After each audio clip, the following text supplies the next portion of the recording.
दोस्तों, मरने के बाद क्या होता है? क्या मरने के बाद भी कॉन्शियसनेस रहती है? क्या मरने के बाद भी एक जीवन होता है? क्या होगा अगर मशीनों को हम लोग आर्टिफिशियल कॉन्शियसनेस दे दें? यहाँ मैं इंटेलिजेंस देने की बात नहीं कर रहा, मैं बात कर रहा हूँ सेल्फ अवेयरनेस। जैसे हम सोच सकते हैं, हम ये जानते हैं हमारे अंदर दिमाग है, हम लोग सेल्फ अवेयर हैं। क्या मशीनें ऐसा कर सकती हैं? अभी जो आर्टिफिशियल इंटेलिजेंस हम देखते हैं उसमें सिर्फ हम कमांड दे रहे हैं, वो सोच रही है और जवाब दे रही है। क्या होगा अगर मशीनें खुद ही सोचना शुरू कर दें? सेल्फ कॉन्शियसनेस अगर मशीनों के अंदर आ गई तो उसका रिजल्ट क्या होगा? सबसे पहले बात करते हैं मृत्यु के बाद के जीवन की। क्या मरने के बाद भी हम किसी ऐसी जगह जाते हैं जहाँ पर हम सोच सकते हैं? क्या हमारे थॉट्स, हमारी कॉन्शियसनेस मरने के बाद भी जीवित रहती है? हम ये जानते हैं कि हमारा जो जीवन है वो मृत्यु पे ख़त्म हो गया।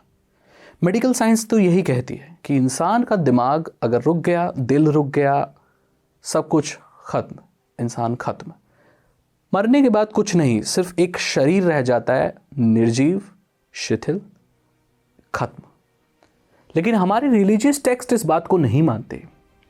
उनका ये मानना है कि मरने के बाद एक अलग जर्नी शुरू होती है। आप कोई भी धर्म उठा के देख लो, हिंदुइज्म, इस्लाम, क्रिश्चियनिटी, इसमें कॉन्सेप्ट है हेल और हेवन का, बेस्ड ऑन द डीड्स। अगर आप अच्छा काम करेंगे तो आपको स्वर्ग मिलेगा, आपको जन्नत मिलेगा, आपको हेवन जिसे कहते हैं वो मिलेगा। बुरे काम करोगे दोज़ख, नर्क या हेल मिलेगा। तो ये कॉन्सेप्ट है क्या?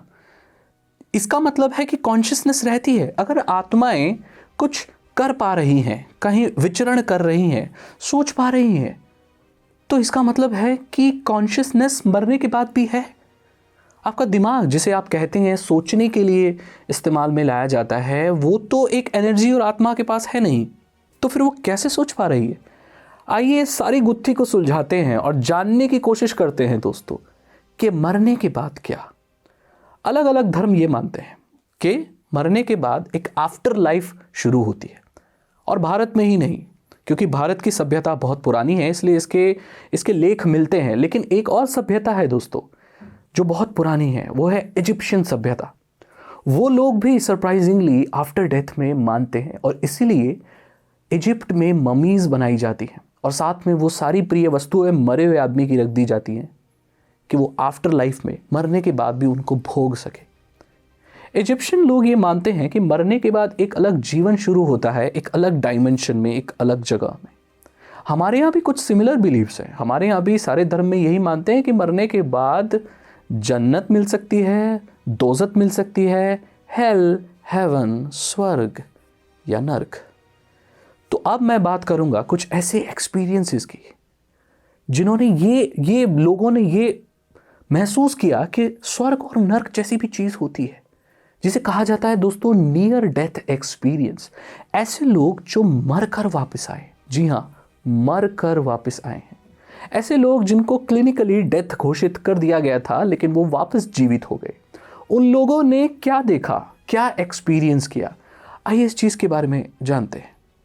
एबन अलेक्जेंडर एक बहुत बड़ा न्यूरोसर्जन, वो लगभग क्लिनिकली डेथ उसको घोषित कर दिया गया कि ये इंसान मर चुका है, और उसी स्टेट में उसने एक टनल ऑफ लाइट को एक्सपीरियंस किया। एक टनल है जिसकी तरफ से लाइट आ रही है और कुछ बीइंग्स हैं जो उसे उस तरफ गाइड कर रहे हैं। तो कहीं ये एक हेवन का रास्ता तो नहीं? क्या वो हेवन जाते जाते वापस आ गया?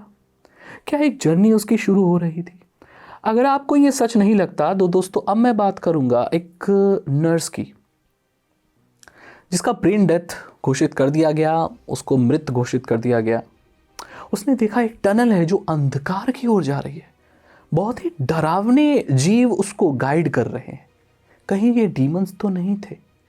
एक ऐसे टनल में गाइड कर रहे हैं जहां उसे बहुत यातनाएं महसूस हो रही हैं। उसे अच्छा नहीं लग रहा। जैसे एबन अलेक्जेंडर को अच्छा महसूस हो रहा था, इस नर्स को उसका ऑपोजिट, एकदम विपरीत महसूस हो रहा था। यानी कि मरने के बाद भी आत्माएं महसूस कर सकती है। क्या यही वजह तो नहीं कि स्वर्ग और नर्क में अलग अलग तरह से उन आत्माओं को ट्रीट किया जाता है, यातनाएं देने के लिए हेल भेजा जाता है? हमारे यहाँ एक कॉन्सेप्ट और है दोस्तों, जिसे प्रेतालोक कहा जाता है। माना यह जाता है कि जो हमारी आत्मा है, अगर आप साइंस एंड टेक्नोलॉजी में मानते हैं तो आप आत्मा को एनर्जी फॉर्म मान सकते हैं। तो वो जो एनर्जी, वो जो आत्माएं हैं, वो स्वर्ग या नरक में जाती हैं। एक जगह और है दोस्तों जो जाती है, जिसके बारे में ज़्यादातर लोग बात नहीं करते, वो है प्रेतालोक। क्या होगा अगर ये प्रेतालोक, ये स्वर्ग या नरक डायमेंशंस हो? टेक्नोलॉजी के हिसाब से जिसे हम डिफरेंट डायमेंशंस कहते हैं, कहीं स्वर्ग, नरक और प्रेतालोक ये अलग डायमेंशंस तो नहीं जहाँ पर हमारी एनर्जी ट्रांसफ़र हो जाती है। साइंस ये मानता है कि एनर्जी को ना तो बनाया जा सकता है ना तो ख़त्म किया जा सकता है, बस एक स्टेट से दूसरे स्टेट में कन्वर्ट किया जा सकता है। क्या हो कि जो हमारी आत्माएं हैं वो एक एनर्जी हो जो इस स्टेट से चेंज होकर एक अलग डायमेंशन में बदल जाती हो। क्या उसी को स्वर्ग और नर्क तो नहीं कहते? साइंस एंड टेक्नोलॉजी हर चीज़ को नहीं जानती दोस्तों। जिसे हम जीवित शरीर कहते हैं, साइंस की नज़र में वो दिल का धड़कना, ब्रेन एक्टिविटी और ब्लड सर्कुलेशन के अलावा और कुछ भी नहीं है। साइंस इस बात को मानती है कि इंसानी शरीर में इनके अलावा भी कोई ऐसी एनर्जी होती है जिसे साइंस डिटेक्ट नहीं कर सकती। ऐसा तो कुछ है जो मेडिकल साइंस समझ नहीं पाई है। एक प्राण, ऑरा, आत्मा और एनर्जी इंसान के साथ ज़रूर अटैच होती है जिसे मेडिकल साइंस डिटेक्ट नहीं कर सकती। अगर मेडिकल साइंस इसको डिटेक्ट कर पाती तो वो मरे हुए इंसान को ज़िंदा क्यों नहीं कर सकती? कर सकती थी। अगर वो इसको डिटेक्ट कर पाती तो कर सकती थी। इसी से पता चलता है कि जीवन महज दिल का धड़कना, दिमाग का चलना और खून का दौड़ना ही नहीं, उसके अलावा भी बहुत कुछ है। इसलिए मरे हुए इंसान को कभी ज़िंदा नहीं किया जा सकता, क्योंकि आप उसके ब्लड को सर्कुलेट कर सकते हैं, उसकी ब्रेन एक्टिविटी को आर्टिफिशियली चला सकते हैं, लेकिन उसमें प्राण नहीं दे सकते, उसमें ऑरा नहीं दे सकते, उसमें आत्मा या एनर्जी नहीं दे सकते। अगर ये कहानियाँ झूठी होती, जिसमें जो नियर डेथ एक्सपीरियंसेस, जो लोग मौत को छूकर वापस आए हैं, उनकी कहानियाँ अगर ये झूठी है तो ये सब एक जैसी क्यों है? सबको एक टनल ऑफ लाइट, एक रोशनी, खुशी का एहसास या दुख का एहसास क्यों होता है? ये सीधी और इशारा है कि दोस्तों स्वर्ग और नरक होते हैं। और हमारे यहाँ सभ्यता में ये माना जाता है कि मरने के बाद जो आत्माएं सफ़र करती हैं वो नरक स्वर्ग में जा सकती हैं, या तो उन्होंने जैसे कर्म किए उनको अलग अगला जीवन भी मिल सकता है, क्योंकि आत्माएं एनर्जी हैं, वो शरीर भी बदल सकती है। तो ये सारा खेल मरने के बाद होता है, जो हमारे रिलीजियस टेक्स्ट में, हमारे इतिहास में लिखा हुआ है। साइंस इस बात को नहीं मानती। साइंस अभी 1% भी नहीं है जितनी होनी चाहिए थी।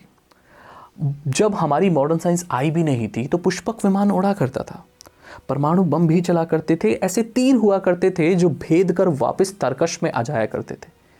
क्या मॉडर्न वेपन ऐसा कोई है जो वापस आ जाए? नहीं।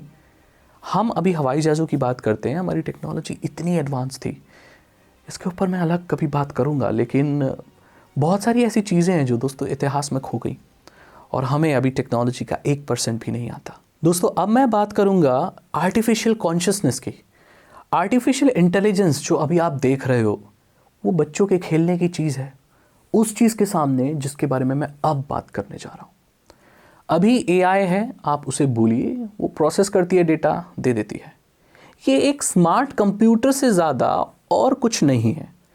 इसे आप कृत्रिम दिमाग नहीं कह सकते, क्योंकि दिमाग के काम करने का तरीका बहुत अलग है। दिमाग अपने आप काम कर सकता है, सेल्फ अवेयर है, वो कॉन्शियसनेस है, सब्जेक्टिवली सोच सकता है। आर्टिफिशियल इंटेलिजेंस ऐसा नहीं कर सकती। आर्टिफिशियल इंटेलिजेंस इमोशंस नहीं दिखा सकती, एक्सप्रेशंस नहीं दिखा सकती, और इससे बहुत सी कॉम्प्लेक्स एक्टिविटीज़ हैं जो आर्टिफिशियल इंटेलिजेंस कर नहीं सकती। इंसान कोशिश कर रहा है अभी कृत्रिम दिमाग बनाने का, लेकिन वो इंसानी दिमाग को सही से समझ ही नहीं पाया। हमारी मेडिकल साइंस इंसानी दिमाग को सिर्फ 20% ही समझ पाई है। 80% अभी ऐसी चीज़ें हैं जिसे मेडिकल साइंस समझ नहीं पाई। जिस चीज़ को समझा ही नहीं जा सका है उसको आप दोबारा कृत्रिम रूप से मशीनों के द्वारा कैसे बना सकते हैं? It is not possible. लेकिन इंसान एक ऐसा जीव है, मैं कहूँ इस दुनिया में अगर कोई सबसे खूबसूरत रचना भगवान की है वो इंसान ही है। और अभी हम सुप्रीम हैं, लेकिन अगर इंसान ऐसे ही रिसर्च करते रहे और अगर आर्टिफिशियल कॉन्शियसनेस आ गई तो दोस्तों वो ऐसी आएगी कि वो इंसानों को ख़त्म कर देगी। ये नियम है दोस्तों इस दुनिया का, जो सुप्रीम होता है वही राज करता है, बाकी सब जानवर हैं। जो जानवरों को हम कैद करते हैं चिड़ियाघरों में, जब हम उन्हें इस्तेमाल करते हैं, वो हमसे नीचे दब के रहते हैं। वो इसलिए रहते हैं क्योंकि वो दिमाग को इस तरीके से इस्तेमाल नहीं कर सकते जैसे हम कर सकते हैं। यही तो डिफरेंस है ना। तो इसका मतलब है अगर हम ऐसी कोई आइडेंटिटी बना दें जो सेल्फ कॉन्शियस हो, जो सोच सके, उसके खुद के एक्सप्रेशन, उसके खुद के विचार हों, वो अपने आप डिसीजन ले, तो दोस्तों वो कॉन्शियसनेस फिर हमें हरा देगी, तो हमारा एग्जिस्टेंस ही नहीं रहेगा। हालांकि इसको बनाना बहुत कॉम्प्लेक्स है, लेकिन जिस दिन ये बन गई दोस्तों, तो ये जो आर्टिफिशियल इंटेलिजेंस जिसे आप देख रहे हो वो कहीं नज़र नहीं आएगी और इस पूरी दुनिया पर वही आइडेंटिटी राज करेगी। और शायद यही वक्त होगा जब इंसानों का खात्मा होगा। अगर आप इंसानों का खात्मा कैसा होगा ये जानना चाहते हैं तो इसके ऊपर मैंने एक अलग वीडियो बनाई है, जहाँ पर मैंने ये संभावनाओं की बात की है कि ये दुनिया कैसे ख़त्म होगी दोस्तों। अगर आप ये जानना चाहते हैं कि ये जो एलियंस जो हम बोलते हैं, कहीं ये आत्माएं तो नहीं, आत्माएं अलग अलग डायमेंशन में तो नहीं जा रही, अगर वो एलियंस के बारे में आप जानकारी चाहते हैं तो उसके लिए भी एक अलग वीडियो बनाई है, उसे भी ज़रूर देखिएगा दोस्तों आप। दोस्तों अब मैं बात करूंगा मृत्यु चक्र के बारे में। हमारा इतिहास, हमारे रिलीजियस टेक्स्ट इस मृत्यु चक्र के बारे में क्या बोलते हैं। इस दुनिया में दो ही सभ्यताएं हैं जो सबसे पुरानी है, मैं आपको बता चुका हूँ, एक इजिप्शियन, एक इंडियन। भारत की सभ्यता और इजिप्ट की सभ्यता सबसे पुरानी है और यहाँ पर उल्लेख मिलते हैं मरने के बाद भी एक नए जर्नी, एक नए रास्ते, एक नई कहानी की। मरने के बाद हमारी आत्मा, हमारी एनर्जी शरीर को छोड़ देती है, वो ट्रैवल करती है। ट्रैवल करने के बाद वो जजमेंट तक जाती है। वहाँ पर उसकी ज़िंदगी में किए हुए सारे कार्य, उसकी सारी ऑरा सब जज किया जाता है। उसी के हिसाब पर उसे अलग अलग डायमेंशन दिए जाते हैं। जिसे डायमेंशन कह रहा हूँ, आप इसे स्वर्ग, नर्क या प्रेतालोक कह सकते हैं। और उसके बाद एक नया चक्र शुरू होता है दोस्तों, जब तक मोक्ष की प्राप्ति नहीं हो जाती। मोक्ष का मतलब ये है कि जो एनर्जी ट्रैवल कर रही है, या तो वो नया जन्म ले रही है, नर्क में जा रही है, स्वर्ग में जा रही है, प्रेतालोक में जा रही है, जब वो इस चक्र के परे हो जाती है उसे मोक्ष कहा जाता है। उससे पहले मोक्ष नहीं प्राप्त होता। इसलिए हमारे धर्म में हम पूजाएं कराते हैं, इसलिए हमारे धर्म में हम हवन कराते हैं कि आत्माओं को मोक्ष मिले। यानी कि जो ये जन्म का और ये मृत्यु का, ये प्रेतालोक का ये जो चक्र है दोस्तों, ये ख़त्म हो जाए, क्योंकि इसमें यातनाएं भी हैं, सुख भी है, लोभ भी है, भोग भी है, सब कुछ है। और इन सब के परे अगर कोई चला जाए, अगर एनर्जी इस साइकिल से हट जाए, उसे मोक्ष कहा जाता है। यानी कि वो आइडेंटिटी किसी भी डायमेंशन में ना रहे। दोस्तों ये मेरी वीडियो थी जो बताती है कि मरने के बाद क्या होता है, ऐसे एक्सपीरियंसेस जो लोगों ने किए। कॉन्शियसनेस मरने के बाद रहती है या नहीं, कृत्रिम रूप से इंसान कॉन्शियसनेस कैसे बना रहा है, उसके क्या परिणाम हो सकते हैं। आशा करता हूँ आपको ये वीडियो पसंद आई होगी। अगर आपको ये वीडियो अच्छी लगी तो इसे लाइक करें, अपने दोस्तों के साथ शेयर करें, और मैं मिलता हूँ आपसे अगली वीडियो में। Thank you so much and good bye.